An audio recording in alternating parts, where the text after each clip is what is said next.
Well, I think one of the biggest insights that we saw was a lack of consistency of practice, a lack of consistency and access across the country, and a lot of concerns about who is and who is not accessing treatment. I'm excited to see evidence-based guidelines to support those individuals from a primary care perspective, but also from a chronic pain perspective as to how, when, why I would authorize the use of cannabinoid medicine for individuals. Um, I'm also excited to see that it does address, some of the concerns around opioid prescribing and pain. The other part is really the concerns about what standardized care is. So the guidelines talk about standardized care.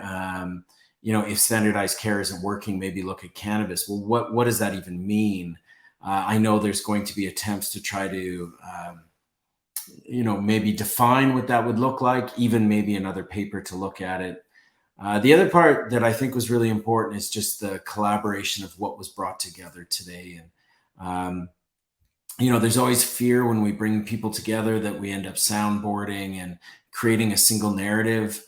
I don't think that was the case today, and there were some disagreements, and I think that's healthy and really important in stakeholder dialogue. Is not just to bring in everybody who likes to do one thing, but rather try to bring in some people with differing perspectives and such.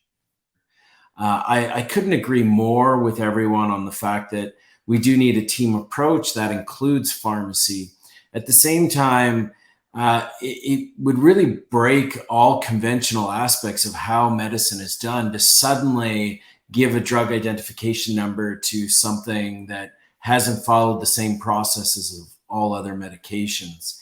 And I look forward, I mean, it's unfortunate to see how cannabis companies were at one time worth billions of dollars, and with all of their research studies, weren't able to move forward into drug identification and actually get a DIN and even just an indication for a specific strain or molecule.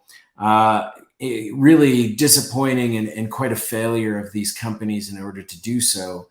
But I think that's really the next step, is trying to figure out how to bring pharmacy on board for this. And in doing so, trying to medicalize this, but also realizing that it's also up to the industry to determine an indication and to move forward with that indication. And I really think that's how we standardize care, is having a few standardized medications with DIN numbers to move forward. And that, unfortunately, we haven't seen a lot of.